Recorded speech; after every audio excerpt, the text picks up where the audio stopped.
নবী সোমবারে কেন আপনি রোজা রাখেন? প্রতি সোমবারে তো কিছু খাইতে দেখি না। বিশ্বনবী বললেন, ফিহি উলিদতু, সোমবারে আমি জন্মগ্রহণ করেছি, তাই রোজার মাধ্যমে আমি আমার বার্থডে পালন করি। আর আমগো বার্থডেতে কেক আছে না নাই? হ্যাপি বার্থডে টু ইউ আছে না নাই? দুম্মা চলে দুম আছে না নাই? বিশ্বনবীর জন্মদিন পালন করে একটা দল বিরিয়ানি খাওয়ার মাধ্যমে আছে না নাই?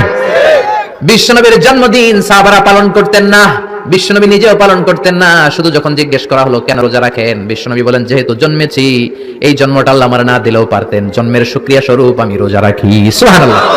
এজন্য 12 রবিউল আউয়ালে যদি কিছু পালন করতে চান খালি রোজা রাখবেন। কিন্তু ওই দিন মিষ্টি আর হালুয়া আছে না নাই? জশ্নে জুলুসে আছে না নাই?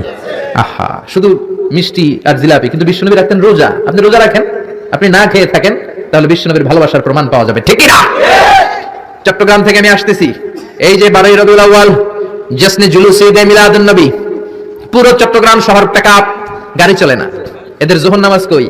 এদের আসরের নামাজ কই? এদের ইবাদত কই? কিচ্ছু নাই, শুধু আছে মিছিল আর জিলাপি। আছে না নাই? আছে না নাই? আছে না নাই? এজন্য এই নবী এমন নবী, যে নবীরে বাদ দিলে সিয়াম বোঝা যায় না, এই নবীরে বাদ দিলে হজ বোঝা যায় না। কারণ বিশ্বনবী আমাদেরকে হজ করে শিখিয়েছেন। বিশ্বনবী জীবনে হজ করেছে একটা, উমরা করেছে 4টা। বিশ্বনবী যদি হজ করে না দেখাইতো, আমরা হাজির হতে পারতাম? জোরে বলেন, পারতাম? এজন্য এই নবীরে বাদ দিলে কিচ্ছু বোঝা যায় না, নবীরে বাদ দিলে কোরআন বোঝা যায় না। এই জন্য এই নবীর ভালোবাসা আমাদের অন্তরে আছে না নাই? আর এই নবীরে যারা গালি দেয়, তাদের জন্য আমাদের লাঠি আছে না নাই? আমাদের মিছিল আছে না নাই? আমাদের রক্ত চক্ষু আছে না নাই? ময়দানে আমাদের শক্ত অবস্থান আছে না নাই? এজন্য নবীর বিরুদ্ধাচারণ যদি করে, তার সাথে কোনো আপোষ চলবে? আপনি তার বিরুদ্ধে যাবেন, বিবৃতিতে যাবেন, কথা বলবেন, ময়দানে নামবেন, দরকারে হলে রক্ত দিয়ে হলেও নবীর সম্মান বাঁচাবেন, ঠিক না? বিশ্বনবীর গালি দেয়, বিশ্বনবীর বিরুদ্ধে পেজ বানায়, ব্লগে লেখে, বিশ্বনবীর পারিবারিক জীবন নিয়ে কথা বলে, এগুলো পিতৃ পরিচয়হীন জারত সন্তান, এগুলো জাহান্নামের নরকীট, এগুলো মানুষ নামের পশু। চিল্লায় বলেন, ঠিক না? কয়েকটা জায়গা আমরা বলো দুর্বল।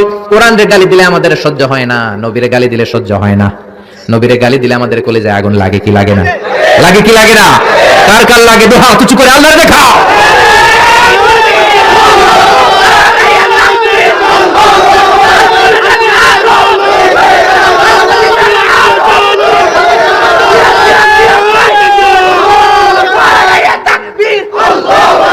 আল্লাহ আমাদের